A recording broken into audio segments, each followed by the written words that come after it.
Nós vamos seguir para o próximo painel. Lembra você que esse é o segundo. Nós temos mais 4, ao todo são 6. Vamos até às 6 da tarde com toda a energia, com muito conhecimento, com muita troca e com profissionais, enfim, especialistas e muito queridos que estão conosco e com você conectado. Nosso próximo painel é o cuidado com o bem-estar e a importância desse olhar para o time. Então, esse junto, né, que a gente está falando, ou juntos, agora aplicado no ambiente das organizações. Quero convidar, então, Mariana Clark e Carla Tiepo, que estarão no palco, e eu estou sempre aqui com vocês. A Mariana Clark é psicóloga, com MBA em Gestão de Pessoas, formada em Psicologia Positiva e especialista em perdas e luto. A Carla Tiepo é doutora em Neurofarmacologia pelo Instituto de Ciências Biomédicas da USP, é pioneira na aplicação da ciência do cérebro no desenvolvimento humano e organizacional. Tem um detalhe da Carla que ela trabalha e atende muitos atletas, está nesse ambiente também, então pode fazer uma analogia com o mercado corporativo. E um parênteses, né, que eu ia falar também muito legal, quem tiver a oportunidade de cada vez mais conhecer o trabalho do SESI, das equipes esportivas, em especial o vôlei sentado, que arrasa e tem trazido muitas alegrias para casa, para o SESI e a conexão aqui com a Fiesp. Então, é com vocês, quem vai mediar esse painel é o Luiz Reihat, que é meu colega, diretor aqui, membro do CJE, Comitê de Jovens Empreendedores da Fiesp. É com vocês.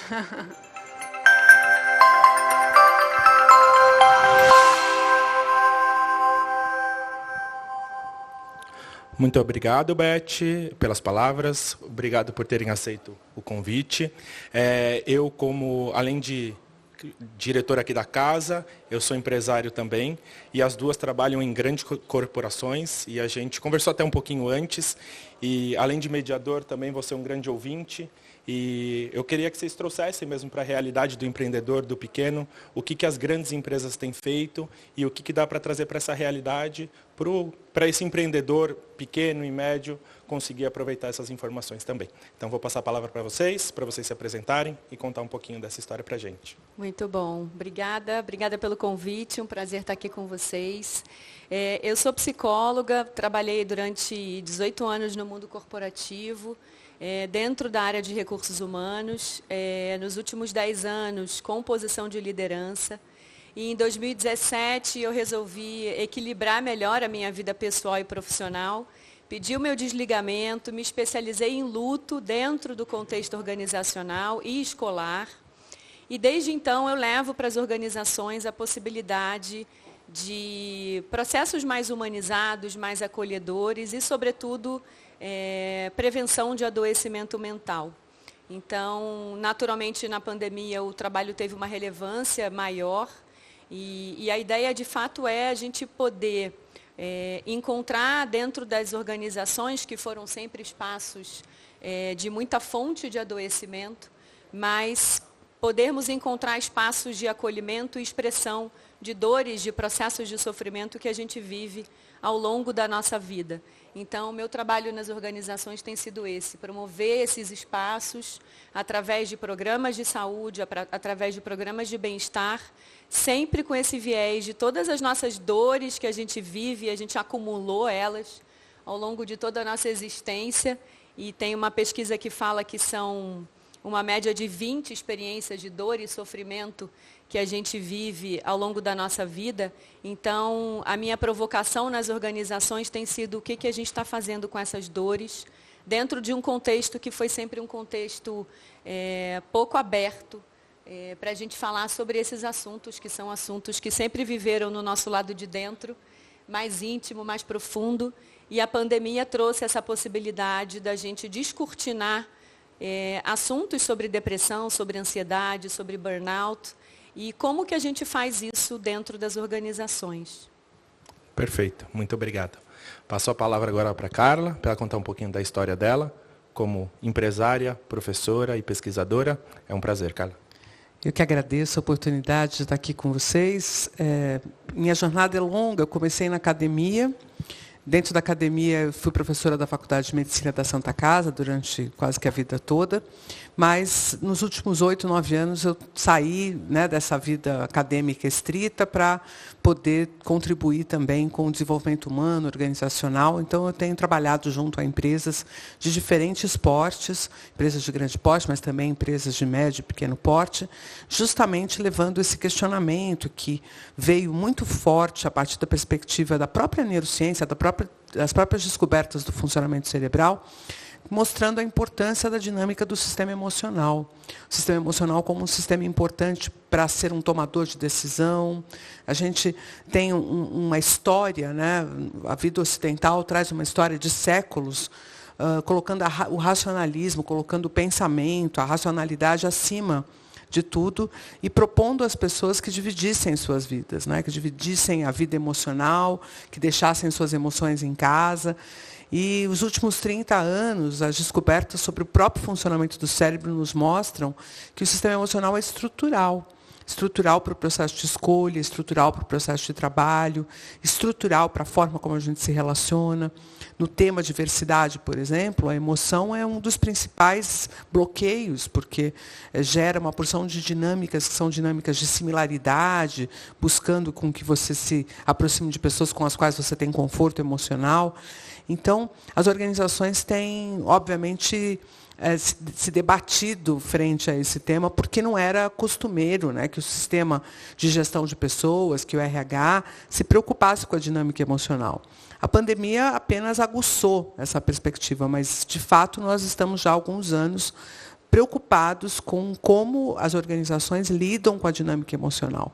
Então, o meu trabalho, basicamente, é apresentar a razão pela qual a emoção não é um problema particular, não é um problema do indivíduo, é um problema da coletividade, é um problema das equipes e também, obviamente, uma questão que pode potencializar até as relações. Quando mal tratada, a emoção é um problema. Agora, quando bem dimensionada, quando bem colocada dentro do sistema, a emoção passa a ser um aliado, passa a ser um processo de gestão que permite aumento da produtividade, da colaboração, da colaboração, né, que é competição com colaboração, num processo com alto nível de segurança para as pessoas, porque, de fato, a principal vulnerabilidade humana hoje é a sua vida emocional. Se no passado nós tínhamos uma vulnerabilidade alimentar importante, a vulnerabilidade às doenças, ainda que a gente tenha recrudescido isso com a pandemia, a humanidade conseguiu ir resolvendo grandes problemas, mas a vulnerabilidade emocional, na verdade, foi um crescente, porque nós aceleramos a vida, aceleramos a dinâmica das relações, e isto faz com que a própria dinâmica da nossa emocionalidade sofra um pouco. Então, se por um lado a gente aumentou os nossos recursos de uma forma geral, do ponto de vista emocional os recursos caíram. E acho que essa é a grande preocupação que as empresas precisam ter nesse momento, especialmente na retomada pós-pandêmica, né? Legal. O assunto é extremamente pertinente e eu quero trazer algumas coisas práticas mesmo do que acontece. A Mariana, ela trabalha dentro de duas grandes corporações, que é a Natura e Cargill. Então, ela vem com a parte prática do que essas grandes empresas vêm fazendo. E acho que a Carla pode trazer o que acontece por trás, na neurociência mesmo, nos estudos do que acontece com o ser humano. Então, a gente vem com uma parte prática aqui, do que tem sido feito para os empresários que estão aí em casa assistindo, conseguir, de alguma forma, que não tem, por exemplo, capital para contratar profissionais desse gabarito, mas o que no dia a dia ele pode olhar praticamente para isso acontecer. Então, se você puder contar um pouquinho o que essas grandes empresas têm feito com a retomada e com tudo isso, acho que vai ser interessante.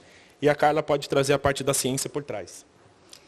Muito bom, Luiz. Então, eu tenho feito trabalhos em grandes empresas, né, e eu sempre digo, né, o RH é a área que me contrata e ele já traz as suas próprias dores enquanto RH, né? E eu costumo dizer que, primeiro, cada empresa tem o seu tempo de chegada nesse assunto, né? Não é um assunto que a gente tratava antes, a gente tinha um universo onde máscaras sociais eram impostas, existia um ambiente de muito mais competitividade, existia sempre um ambiente de pouca comunicação, pouca transparência, falta de olho no olho.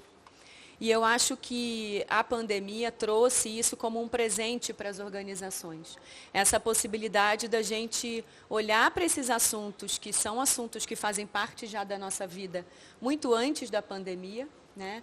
Até porque o nosso país, na sua essência e na sua natureza, ele já, infelizmente, nós já encabeçávamos as listas e as estatísticas de pessoas adoecidas e deprimidas e muito ansiosas. Então, a pandemia acabou potencializando isso. Mas tem um lado. Então, a gente precisa conversar com essas pessoas, abrir espaço de troca, de expressão, de validação, para poder fazer propostas que sejam, que façam sentido, né? Então, acho que é por aí. Legal. É válido porque não adianta nada, como você falou.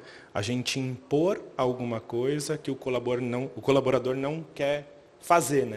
Exato. Então, às vezes acaba, ao invés de criar um colaborador engajado, ele vai ficar aquele colaborador, nossa, de novo eu vou ter que fazer isso. Vira mais uma angústia, vira mais uma ansiedade, vira mais uma obrigação que, às vezes, não precisava, né? Legal, perfeito.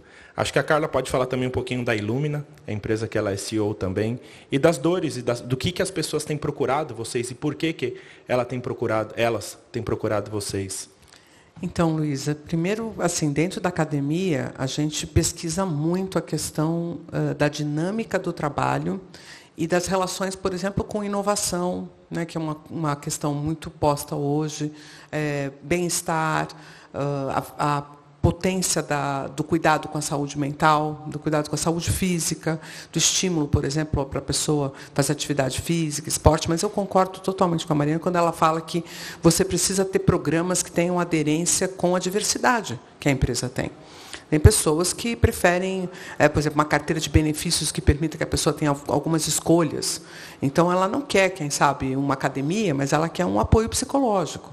E o custo, no final, pode ser que não seja muito diferente. Então, trabalhei já com empresas que construíram carteiras de pontos. Elas tinham X pontos de benefícios e você escolhia ali numa cartela quais eram os benefícios que você gostaria de usufruir. Mas eu também vejo muitas empresas hoje levando a telemedicina para dentro dos seus espaços. A gente tem trabalhado com uma parceria com uma cabine quase que de medicina à distância, para que você possa fazer uma análise, por exemplo, da dinâmica emocional de um colaborador em alguns minutos, sem que você precise, efetivamente, de toda uma estrutura de posto médico para cada organização. E já tem até algumas iniciativas que são portáteis, né? Então, a gente pode medir estresse, pode medir batimento cardíaco, então tem coisas assim que são práticas, que você pode colocar ali à disposição para que a pessoa, quando ela não está se sentindo bem, ela tenha um suporte rápido. E também, com isso, evitar que a pessoa se ausente, que a pessoa, né, tenha que se deslocar para procurar um apoio médico e tal. Então, você consegue até mesmo dinamizar esse atendimento se você trouxer como um recurso.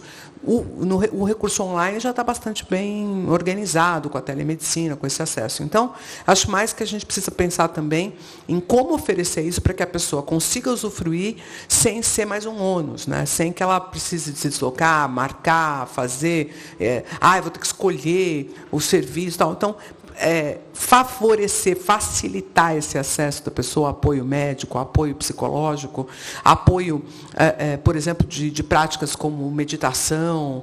Mas a meditação eu não gosto. Bom, então, que tal um outro esporte que também tenha uma dimensão de trabalhar a presença, a concentração, o foco? Porque isso tem sido uma grande questão. E isso é independente do universo organizacional ou da pandemia. Nós estamos vendo isso como sociedade.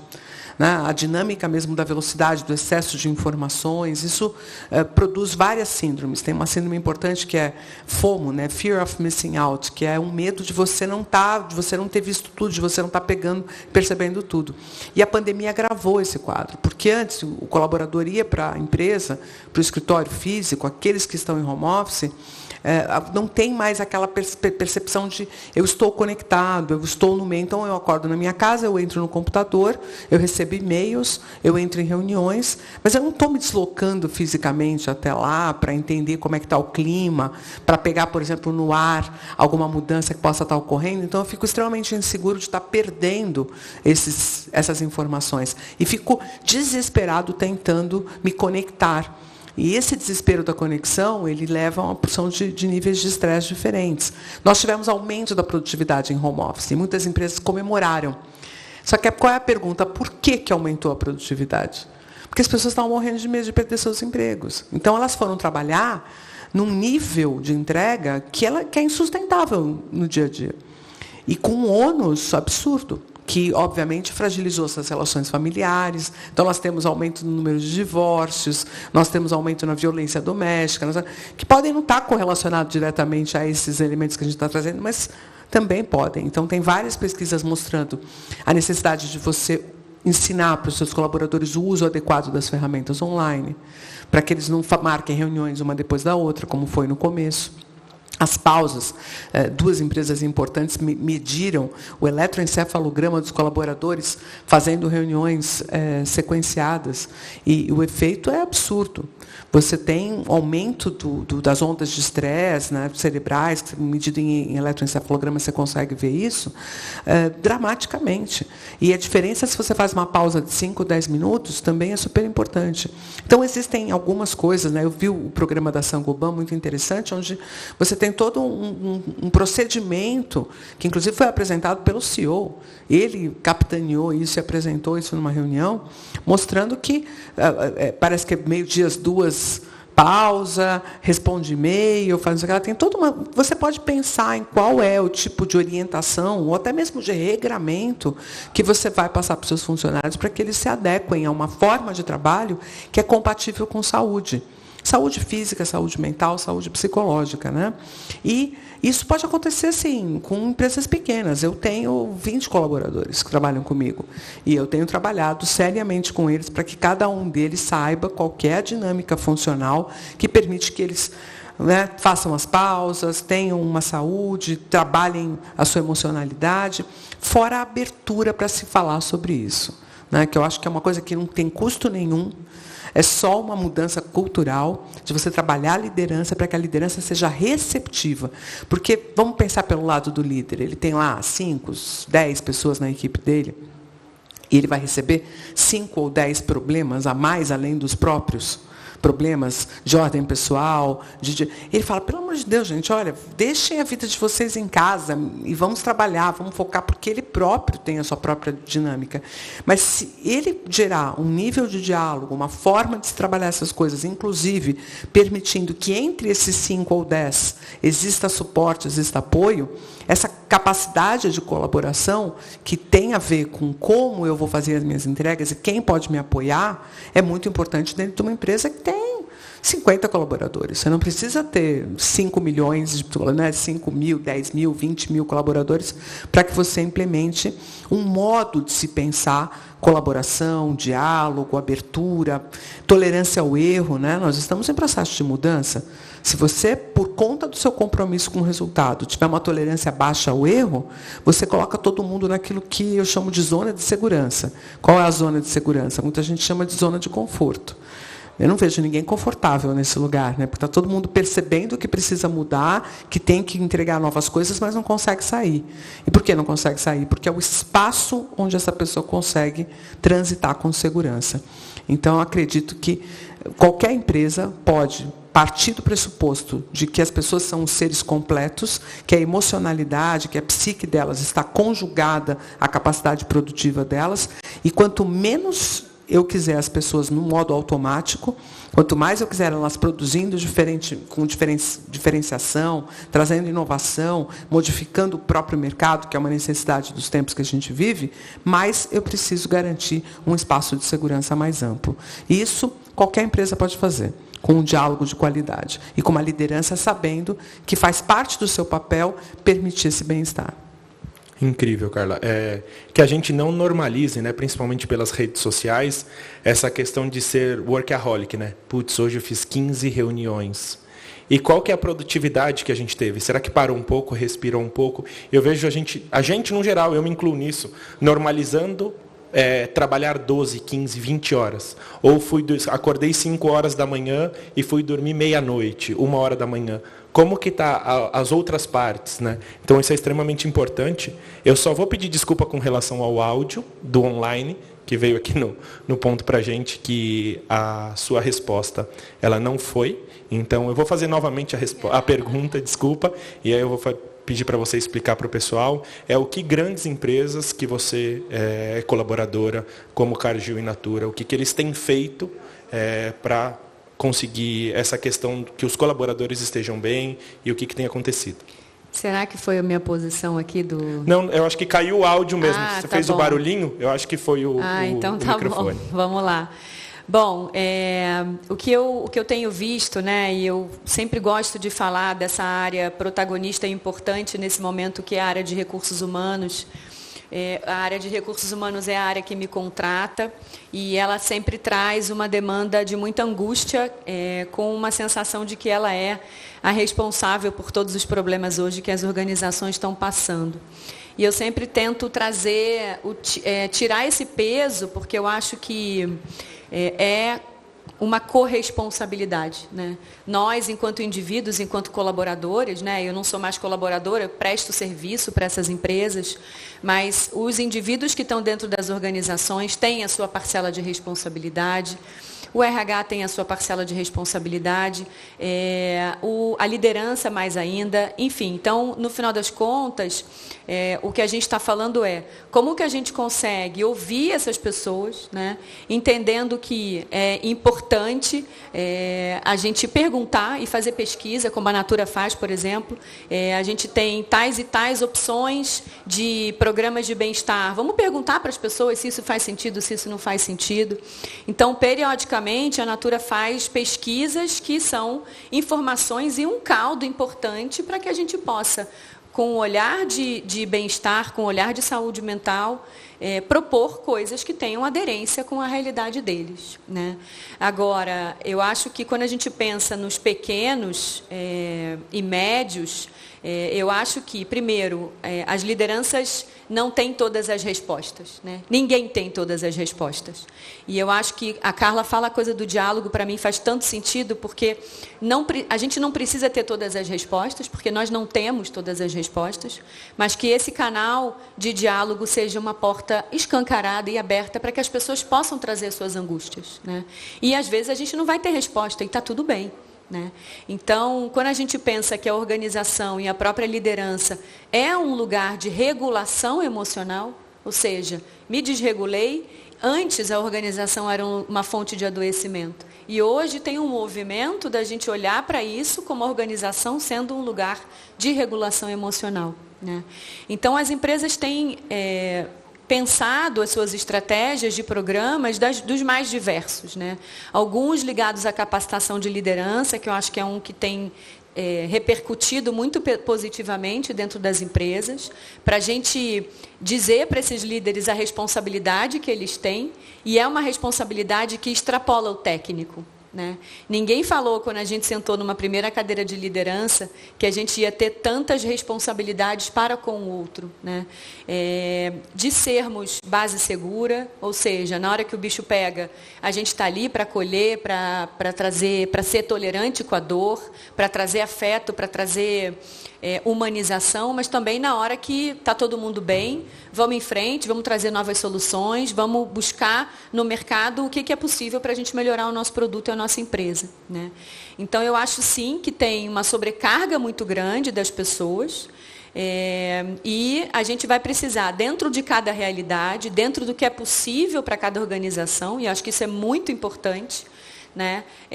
Escutar as pessoas e entender da importância desse espaço de expressão e validação de tudo isso que a gente está vivendo, né? Então, eu acho que é por aí.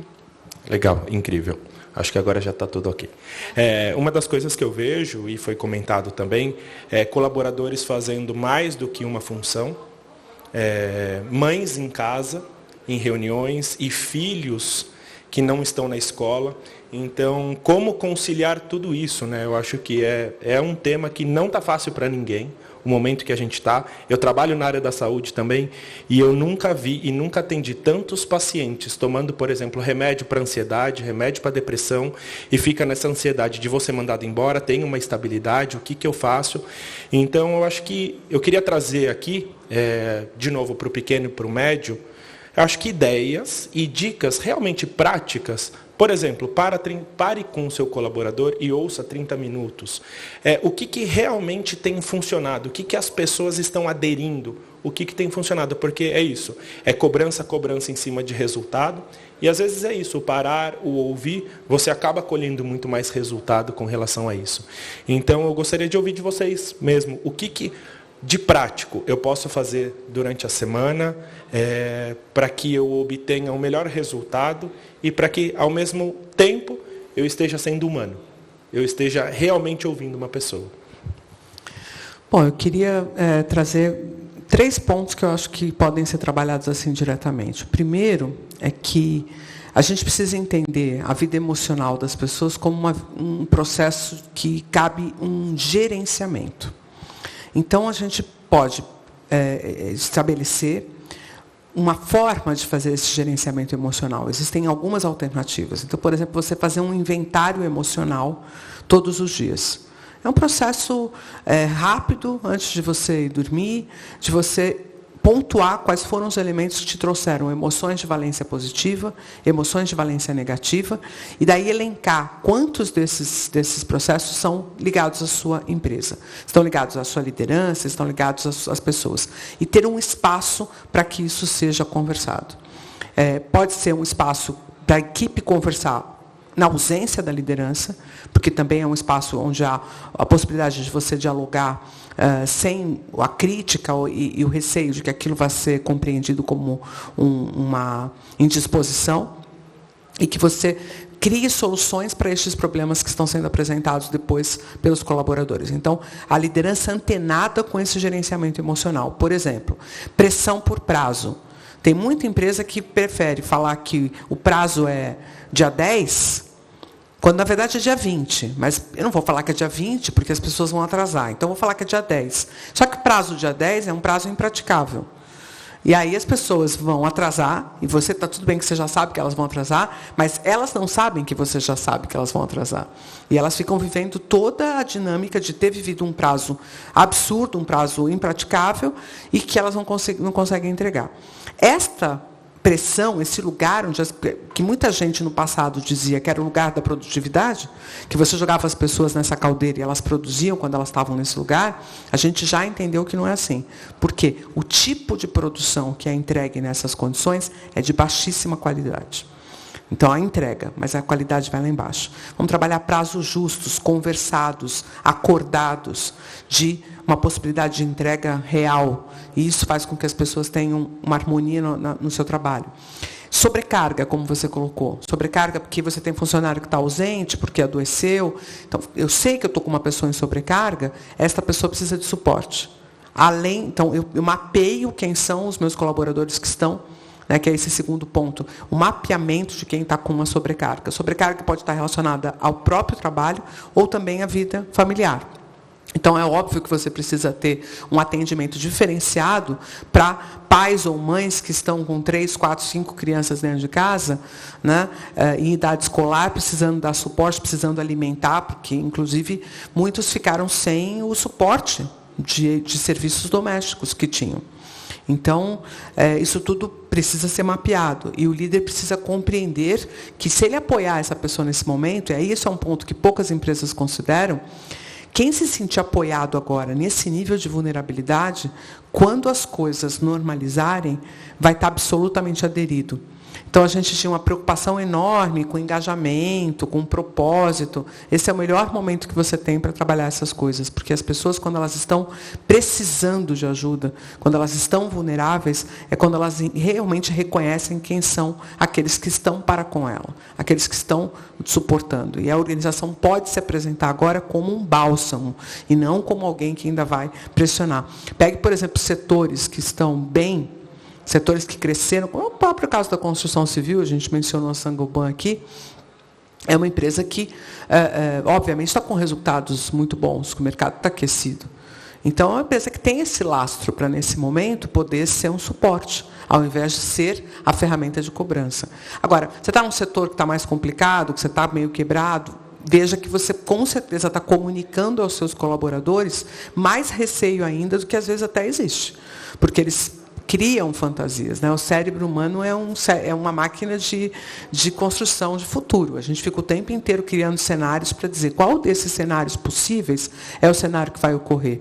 Então, clareza, porque quanto mais informação você dá, esse é o terceiro ponto, menos as pessoas constroem universos. Trabalhe com clareza. Às vezes a clareza é dizer, não sei. Às vezes a clareza é dizer assim, olha, as coisas estão complicadas, eu preciso de suporte, a liderança se posicionar dizendo, nós precisamos dar mais do que a gente dava antes para poder reverter, mas garantir que quando a situação se reverta, a pressão acabe. Essa pressão ela precisa ser, escalonada, ela não pode ser o tempo inteiro lá em cima. E esse é um grande problema do universo organizacional das empresas, porque quando o mercado está bom, as empresas pressionam para aumentar os lucros. E não deveria ser assim. Quando o mercado está bom, todo mundo deveria se beneficiar do alívio da pressão. Para quando a gente tomar outra pressão, a gente ter fôlego para encarar. Porque se a gente não fizer esse sobe e desce, deixar as pessoas o tempo inteiro lá em cima, isso quebra as pessoas. Então, eu chamaria atenção para esses 3 pontos que são absolutamente práticos e que podem ser empregados assim, sem custo de investimento nenhum, apenas uma determinação interna para cuidar dessa dinâmica emocional. Porque, no fundo, o que acaba acontecendo é, se virem. Né? Cada um que segure o seu, o barco está à deriva, então, nem o capitão, às vezes, fica. Né? E é isso. O capitão é o último a abandonar o barco. A gente tem o Simon Sinek diz que os líderes comem por último. Né? Então, é isso. Mais ou menos essa é a ideia. Perfeito. Uma questão que a Carla falou é sobre a empresa ser um bálsamo, né? Eu acho que isso é incrível. Incrível mesmo. Eu acho que é um diferencial competitivo que você pode ter com o colaborador na sua empresa pensando dessa forma. E dentro da minha própria empresa, é o que eu falo, e a empresa de vocês provavelmente também. A gente tem colaborador de diversos níveis. E, de repente, você não sabe como está a casa dele. Você não sabe se ele vai ter o que comer realmente. Então, eu falo porque em um desses momentos a gente parou para ouvir uma colaboradora, e é uma história que aconteceu, que o medo dela era pegar Covid nesse momento e ela não ter plano de saúde. E ela depender do SUS. Então, era um medo que ela tinha, assim, ela já tem um pouco mais de idade, e era um medo que ela tinha gigante. E a gente resolveu, como empresa, pagar plano de saúde para todos os colaboradores que estão ali com a gente. E é incrível como mudou o rendimento. Então, às vezes, é um passo para trás que você dá, contratando um plano de saúde ou alguma coisa, mas que essa pessoa vai te gerar um resultado e você vai dar para ela, questão emocional e questão de tudo, uma segurança que é incrível. Então, queria também que Mariana falasse um pouquinho disso, do que ela vê como prática e que tem feito e tem funcionado legal, que ela pode dar para essas pessoas. Eu gosto muito disso que a Carla falou, que a história do cuidado nesse momento vai fazer muita diferença para as pessoas e para as organizações. Né? Obviamente, isso tem vários níveis diferentes, né, desse cuidado dentro da organização. E meu trabalho é todo baseado na cultura do cuidado, né, que a empresa esteja em movimento para alcançar esse lugar, né, que é um lugar que nunca tem fim. Né? Mas quando a gente pensa, de fato, que o home office, para muitas pessoas, é um gigante pesadelo, né? A gente tem que administrar tantos pratinhos. Né? Recente saiu uma pesquisa sobre produtividade na pandemia, e o que essa pesquisa dizia era, as pessoas que estão sendo mais produtivas não são as que estão trabalhando 14 horas, obviamente. Né? A gente sabe que não é isso. São aquelas, evidentemente, que estão poupando energia. Né? E a produtividade nada mais é do que isso. Não é você estressar toda a sua energia vital, física, emocional hoje, porque amanhã você não vai ter mais. Né? Então, essa poupança de energia, essa poupança do seu físico, né? Porque a gente sabe que o corpo uma hora para, é fundamental. Então, a gente tem que estar muito atento. Né? O que a gente está pressionando, faz sentido pressionar, que é isso que a Carla falou, esse equilíbrio de, ora vai ter um projeto mais importante que vai exigir mais da equipe toda, e está tudo bem, está todo mundo junto, vamos lá, tem um engajamento. Ora a gente vai ter que reequilibrar esses pratinhos da energia e da pressão, para que a gente dê conta no dia seguinte, né? Não adianta a gente achar que nós somos uma máquina que vamos nos estressar ao máximo e essa corda não vai arrebentar, porque a corda arrebenta. E as estatísticas estão aí mostrando isso, que nós estamos todos ficando mais doentes, né? Então, não há nenhum remédio para o cansaço que não seja o descanso. E aí, como que cada empresa vai encontrar esse momento de descanso, de incentivar esse descanso, né? Inclusive as lideranças, né? Como que essas lideranças se colocam dessa forma. Então, é isso. Tem pausas que estão sendo impostas, né? A gente vê muitos CEOs mandando mensagens que agora o horário do almoço é um horário sagrado, que a gente não quer mais reunião, as reuniões a partir das 9 horas, 6 horas vamos interromper, né? Então, a gente está tendo um movimento de sair desse piloto automático e prestar atenção para pequenos movimentos diários que vão fazer a gente poupar nossa energia, né? Para fazer um equilíbrio ali de atividade física, de prazeres, né? Eu falo muito nas organizações, o que vocês estão fazendo para se cuidar, né? Essa é uma provocação que as lideranças podem fazer com os seus funcionários, né? E aí tem a coisa do exemplo. Não adianta eu falar que o meu funcionário tem que cuidar, por exemplo, do seu tempo, do seu planejamento, se eu não estou conseguindo fazer isso e eu estou caótico, né? Então, eu acho que o empreendedor precisa olhar para si, e quando a gente consegue olhar um pouco para si, para as suas atitudes, a gente consegue articular melhor com o outro, né? Então, se eu estou me cuidando e estou conseguindo estabelecer alguns limites, eu vou conseguir fazer isso com a minha equipe, né? E isso eu falo nas organizações. Quais são os movimentos de cuidado possíveis para cada uma das equipes e que a gente faça uma medição disso e que a gente faça reuniões periódicas para entender funcionou ou não funcionou, né? A rede de apoio entre os pares é uma outra possibilidade super possível. Pô, eu estou com um funcionário que está com problema, está apresentando sinais de ansiedade, o que eu faço? E aí você troca ideia com um par, com alguém que está do seu lado, que pode te ajudar, pode ter uma ideia. Então, mentorias dentro da organização também são muito potentes, porque é isso, uns ajudando os outros, né? Então, esse cuidado passa pelo pedir ajuda. Não estou dando conta, como é que eu faço? Para que esse cuidado alcance um cuidado coletivo, né?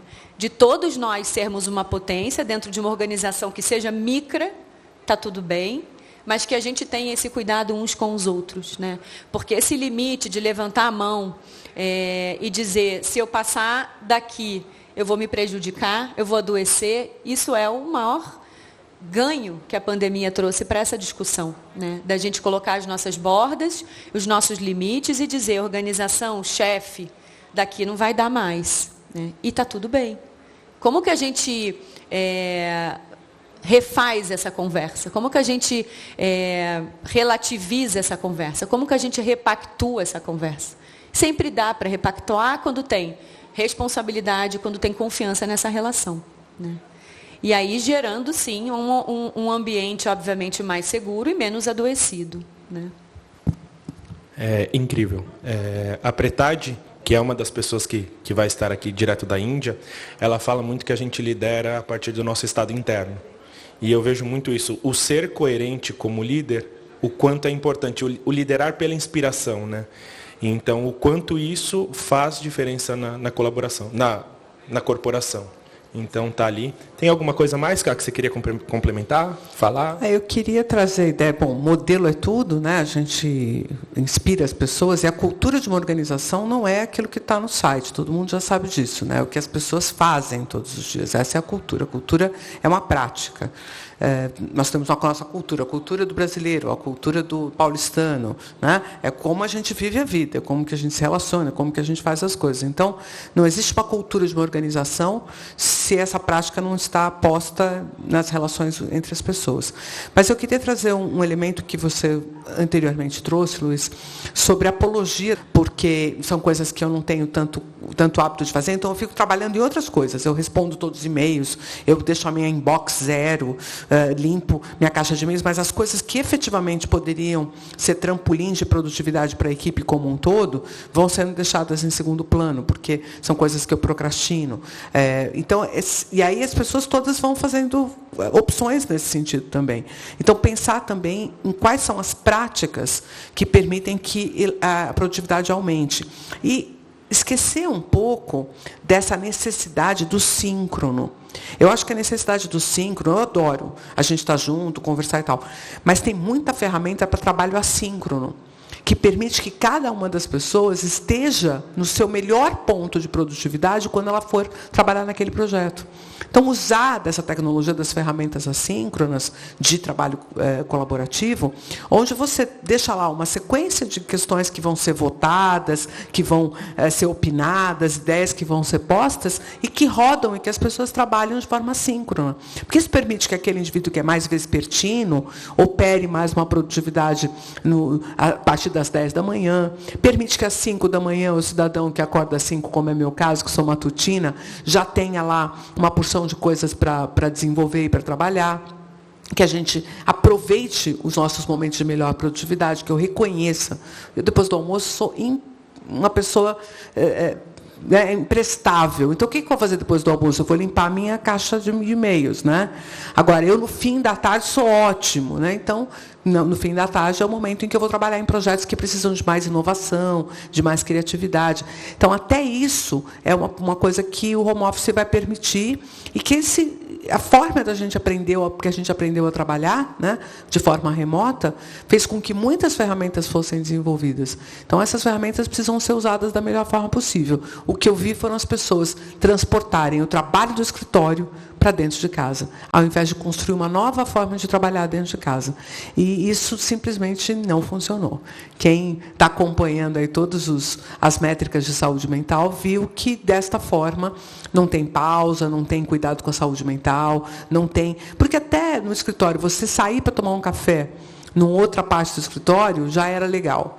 Ir almoçar fora, e dar uma volta no quarteirão, sair com as pessoas, bater papo, tudo isso fazia parte do seu trabalho. E em home office, a única coisa que você faz ou é almoçar sozinho, ou almoçar numa reunião, que você fecha a câmera e rapidamente come ali, que é uma loucura fazer isso, ou almoçar com a sua família, que às vezes você fala, isso é uma coisa prazerosa. Depende, né? De qual é a dinâmica da família, o que está acontecendo. Então, é necessário, como a Mariana trouxe, criar esses ambientes de prazer que geram as descompressões e que permitem que o indivíduo se mantenha atualizado na sua dinâmica emocional. Isso é muito importante. E esse cuidado, a liderança pode inspirar, se ela, inclusive, falar sobre isso ou não. 5 horas eu estou indo embora, porque agora é meu horário de ir para a minha academia, eu vou dar minha volta de bicicleta, e só ele fazendo isso é que ele abre espaço para que outras pessoas façam. Porque eu não vou falar para o meu líder, olha, às 5 horas eu estou parando porque eu vou andar de bicicleta, se isso não faz parte de uma dinâmica possível para aquele grupo, né? Que isso não está na cultura daquele grupo. E é o líder quem diz qual é a cultura daquele grupo. Legal. Falando agora em pausa, para descompressão e tudo isso, a gente vai ter uma experiência ao meio-dia com uma meditação. Eu vou passar a palavra para a Beth agora, ela vai explicar um pouquinho como vai ser e convido a todos a participar.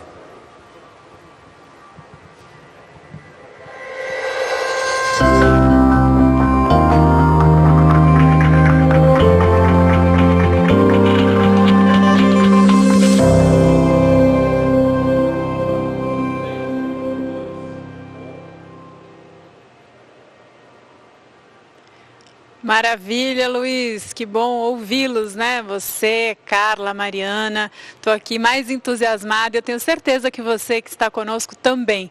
Lembrando que nós vamos até às 6 da tarde, temos mais 5 painéis recheados de conteúdo, de gente muito boa jogando junto e com você em qualquer lugar desse país ou de fora. Muito obrigada pela sua conexão, pela sua participação e continue interagindo, mandando mensagens. Muita gente considerando que está em vários lugares e essa possibilidade de poder acompanhar o festival online. Então, agora nós vamos fazer aquele momento respiração, né?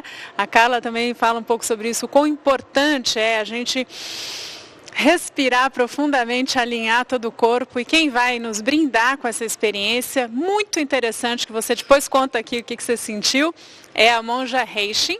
tenho a honra de apresentá-la para essa experiência de meditação. Vamos entrar em sintonia aí numa outra frequência e vou contar um pouco sobre ela, né? Ela é pedagoga e monja do budismo Zen, da tradição Soto Zen do Japão. Tenho certeza que você vai adorar. Quem já pratica vai ter uma nova experiência e quem está conhecendo agora também é uma outra porta que se abre. Seja muito bem-vinda, monja, e agradecemos demais a oportunidade de você estar conosco nessa experiência aqui no Festival de Empreendedorismo, Diversidade e Inclusão da Fiesp. Bem-vinda, saudações.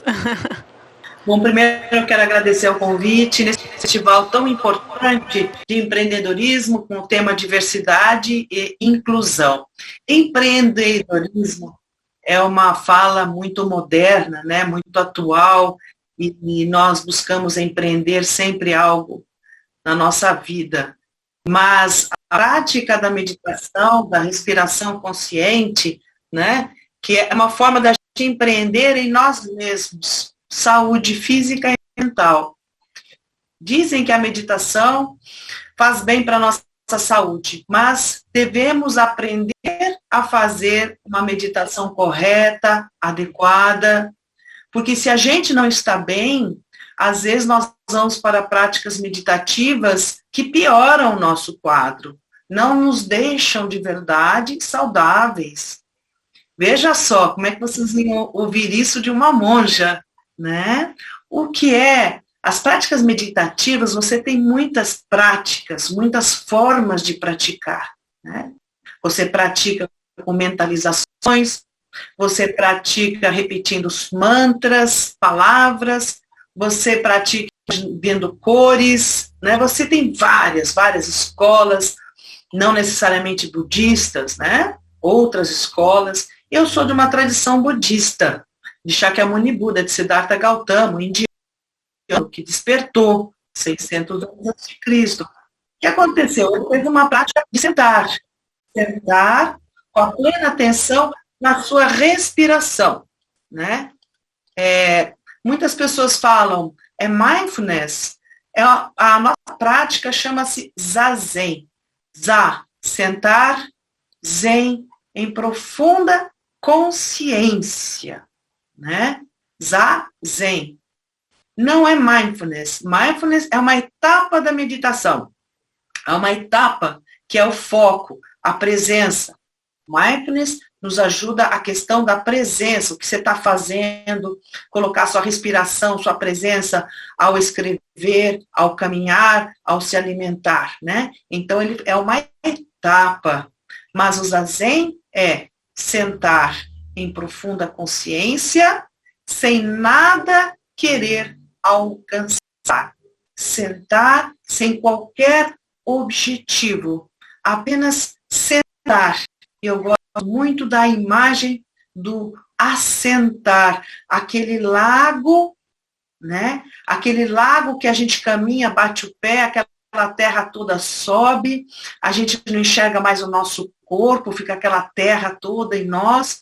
Se a gente olha, não enxerga os pés, a nossa vida é assim, essa agitação. Mas se a gente para, né, fica sem se mover, observando essa terra, essa agitação, sem brigar com ela, acolher essa agitação, que faz parte da nossa vida, reconhecer essa agitação, reconhecer as nossas ansiedades, acolher as nossas ansiedades no colo, né? E não negar, olhar de frente essa vida agitada que a gente tem, acolher, inspirar e expirar essa agitação, reconhecer, inspirar e expirar a tal ponto que ela não mais te controla, você a reconhece. Ao a reconhecer, a acolha com amorosidade, não com negação. É a sua vida brilhante acontecendo para tudo quanto é lado, não é? Então, no lago, quando você percebe essa agitação, reconhece que ela existe, ela devagarinho vai assentando Você não se move, não se agita, não briga com isso. Você cria uma postura de harmonia em relação às suas confusões, que são importantes. Você não briga, não cria divisões dentro de você. Você acolhe isso. Essa agitação vai assentando, assentando, assentando no fundo do lago. Não é assim? Quando você não se move mais, não se agita.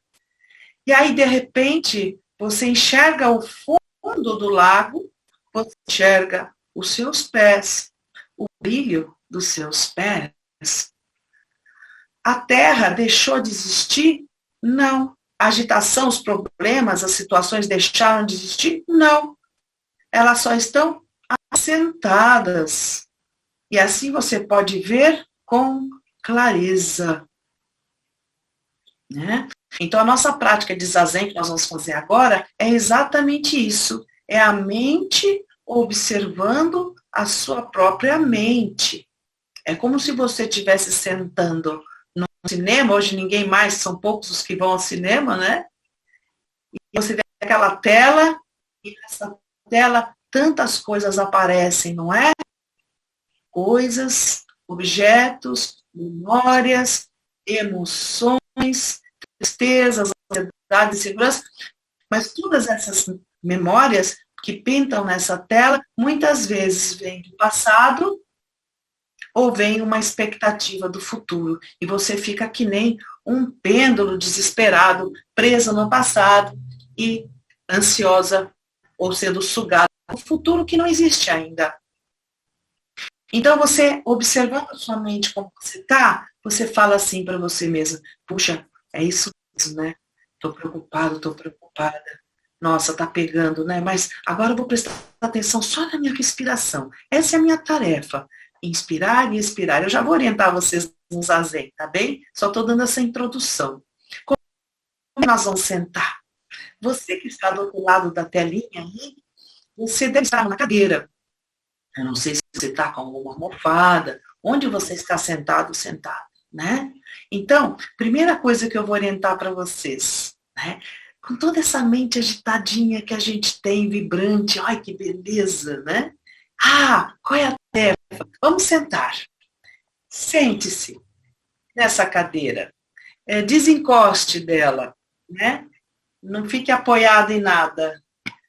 Sente-se, sinta-se os seus isquios do quadril, né? Da bacia. Se apoie nesses ossos do quadril, da bacia, que chamam-se isquios. São esses dois ossinhos que nós temos na nossa base do quadril. Se apoie nele, perceba esses isquios, sinta a sua coluna vertebral. Sabe o bambu, que tem aqueles nódulos? O bambu, ele também é flexível, mas ele tem a sua estrutura. Nossa coluna vertebral é a mesma coisa, né? Tem as vértebras, então, como os nódulos do bambu. Então, imagina a sua coluna retinha, a cervical reta. Na nossa prática do zazen, nós não caímos a cabeça. Não, imagine que tem um fio puxando o alto da sua cabeça.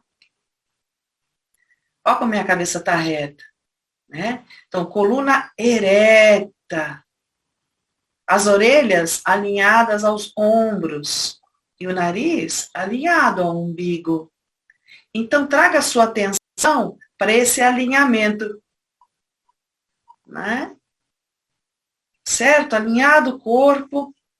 As mãos você pode apoiar sobre os joelhos e fazer um leve movimento da esquerda para a direita, para ver se você encontra o seu eixo, né? Aí você para no seu eixo, tá vendo? Coluna ereta. No zazen, o segredinho. Nós não fechamos os olhos. Mas como, monja, não fecha os olhos? Não. Porque o zazen é presença.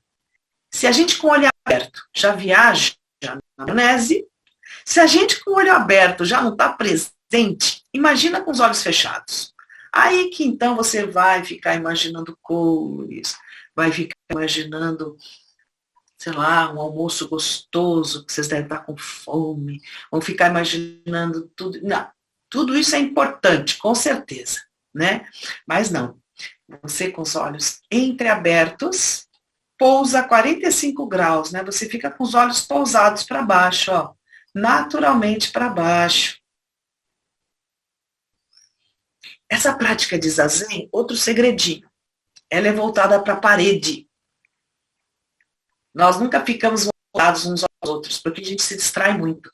O zazen, a meditação zen, do zen budismo, a gente fica voltado para uma parede, 1 metro e pouco da parede, sabe? Para você não ficar encarando a parede. Tem gente que faz meditação olhando para a parede, porque a parede está brigando com você. É a sua mente atuando, né? As pessoas olham para a parede e começam a ver imagens, aquelas fantasias da nossa mente, porque é a nossa mente que está criando tudo isso. Não. Zazen é coluna ereta e os olhos pousados 45 graus. É você com você mesmo, você com você mesma, na plena atenção da respiração. Mas não queira alcançar nada, nenhum resultado. Apenas se observe. Se observe. Observe todos os sons e silêncios. Observe como sua mente está, agitadinha, preocupada com uma coisa, preocupado com... Observe que está, tudo bem, eu estou. Mas fique nessa postura. Bom, eu vou começar, vou tocar o sino 3 vezes. Aí você vai se comprometer a ficar tão firme como uma rocha. Presente. Sem rigidez, sem tensionar. E mesmo que você esteja, não tenha, se você tem algum problema de coluna, aí você pode encostar as costas, tá bem? Mas é muito importante essa consciência da coluna ereta, sem tensão, né? Sem ter aquela tensão, aquela rigidez.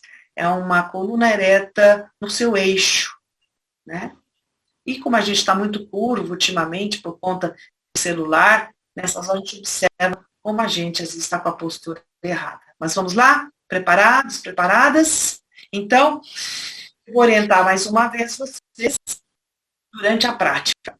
Outra posição de mãos que vocês podem fazer durante a meditação zen é o mudra cósmico.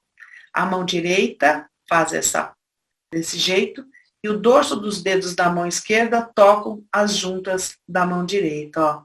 E os polegares se tocam bem suavemente, a mão direita embaixo, a mão esquerda pousa sobre a mão direita, dorso dos dedos tocam as juntas da mão direita, os polegares bem suavemente, como se tivesse um finíssimo papel de seda entre os polegares. E muita gente fica tenso, ou tem gente que não presta atenção nisso. Não, é importante que toque suavemente. E apoie no colo, tá? Apoie no seu colo esse mudra, né? Mudra cósmico. Você pode fazer isso. Então, vamos nos preparar. Alguns minutos ainda, vamos experimentar o zazen. Za, sentar em profunda consciência, sem nada querer alcançar. Observar sua mente, não se apegar aos pensamentos, voltar para a postura e respiração. Vamos lá? Então, o sino vai tocar 3 vezes.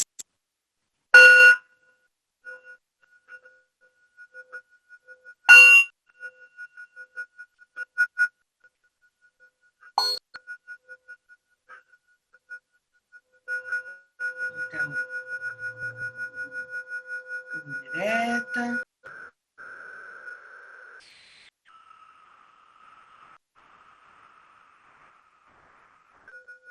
Observe a sua respiração. E quando você inspira, quando o ar entra, observe a expansão do abdômen. A expansão da caixa torácica, das costelas. Quando você inspira. Quando você expira, a contração da caixa torácica, do tórax entrando e o abdômen entrando. Observe esse movimento de expansão e de contração. Ao inspirar, a expansão.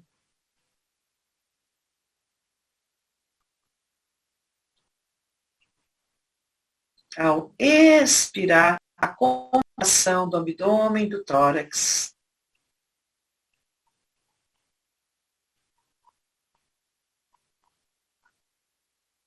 está a sua respiração? Está embaixo, está no abdômen ou só está nas costelas, na expansão das costelas? Tente respirar desde baixo do abdômen, baixo, a barriga, né? E as costelas expandindo. Não seja econômico ou econômica. E ao expirar essa contração do tórax do abdômen,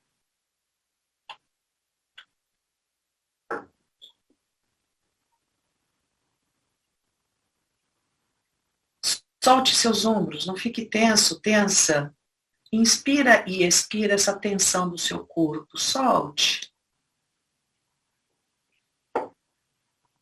Seja generoso com você mesmo, com você mesma. Observe a diferença de temperatura do ar quando entra pelas narinas e quando ele sai.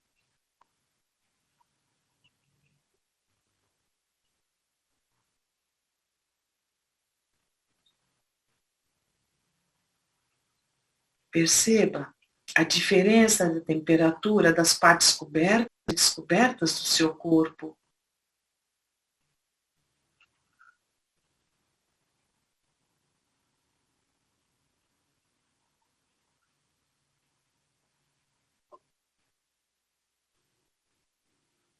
Perceba todos os sons e silêncios ao seu redor, os movimentos. Perceba onde você está agora. Inspira e expira esse lugar, do jeito que está.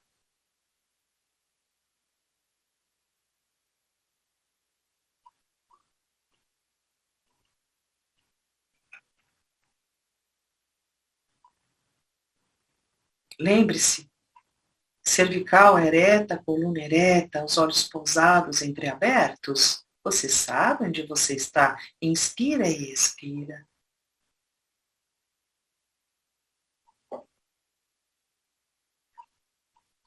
Os pensamentos na sua mente agora. Observe os pensamentos vindo, as sensações, as emoções que estão chegando, que estão presentes. Dê nome para elas ou para eles. Preocupação, ansiedade, almoço,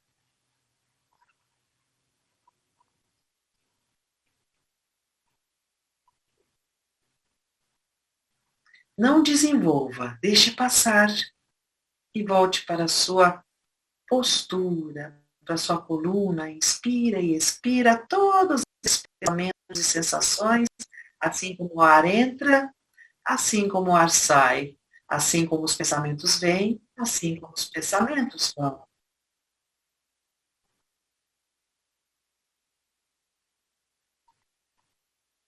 E entre um pensamento e outro, o que há?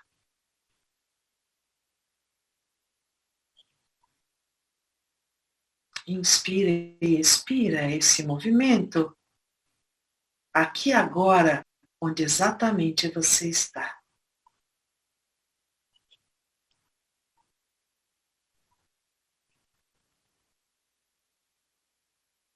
Escapou de novo a sua mente, seus pensamentos?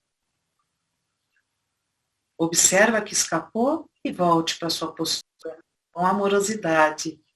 Brinque um pouco com isso. Não seja rígido, rígida nessa prática. Observe como a nossa mente e os pensamentos são agitadinhos. Inspira e expira e assente.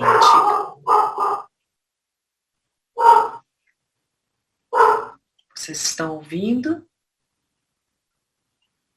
É minha cachorrinha, que é reativa. Que nós possamos não nos tornarmos reativos, mas ativos.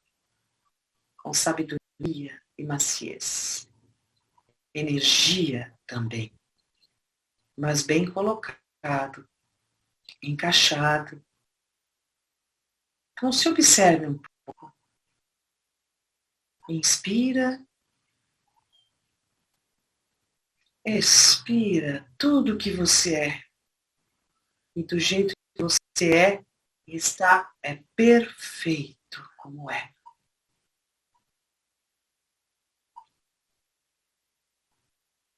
Existe o pensar, existe o não pensar, existe muito além do pensar e do não pensar.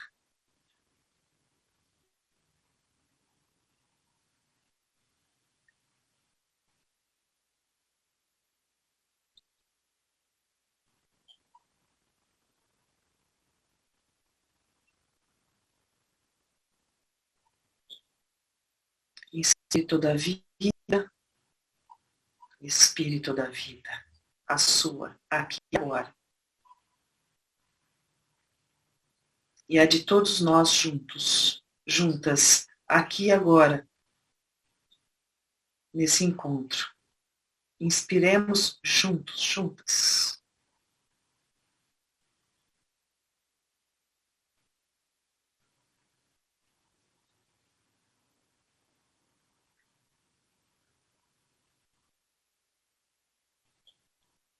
Sentados, sentadas.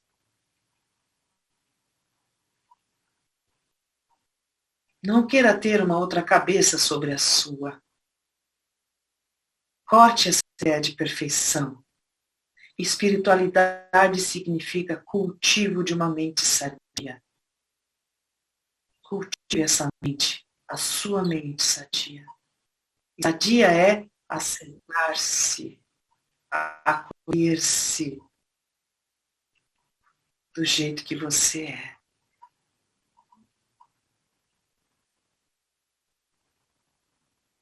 Inspire e expira.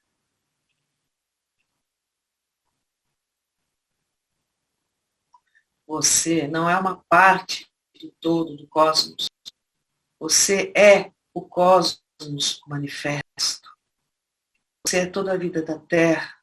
Seu DNA são seus ancestrais. Inspira e expira toda a sua história, sua ancestralidade, seus professores, seus amigos, seus relacionamentos, sua luta diária.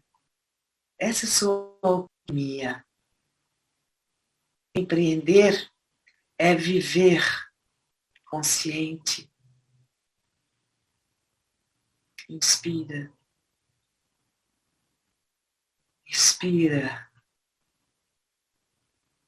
Uma vez livre, a sua criatividade, a sua atuação é sábia na vida.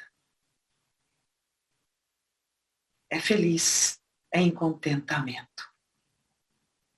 Relaxe, se acolha.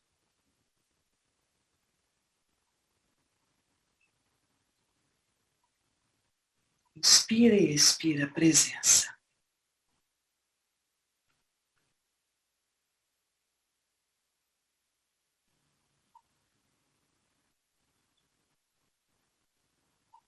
Às vezes, na meditação, a gente faz um leve sorriso no rosto para relaxar a musculatura da face. Relaxe. Relaxe, mas não perca a tenacidade.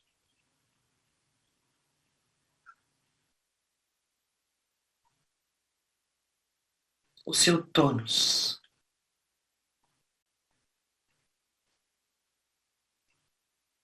Seja rebelde. Seja livre.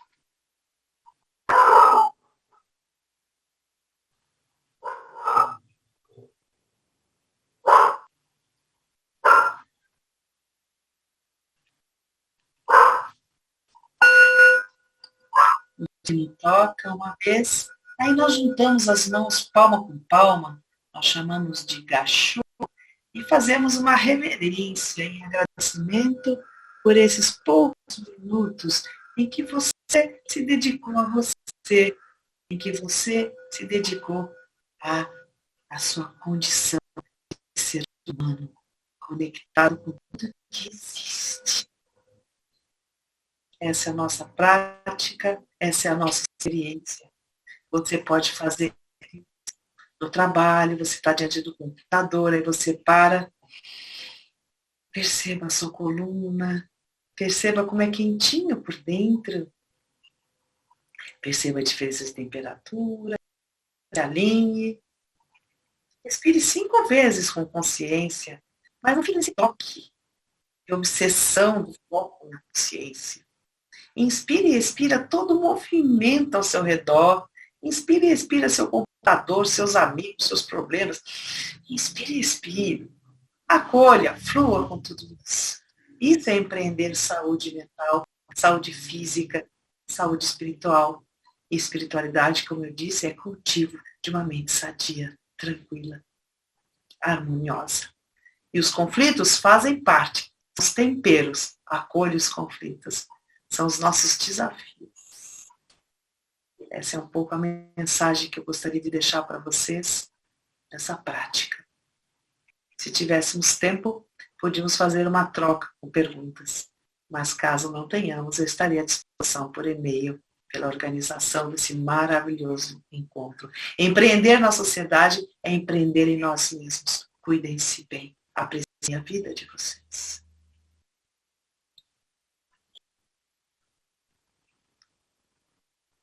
Tigandra, muito obrigada. Tô com ele aqui, meu áudio tá firme. Vamos ver se voltamos. Aí vocês me avisam se tá ok? Não?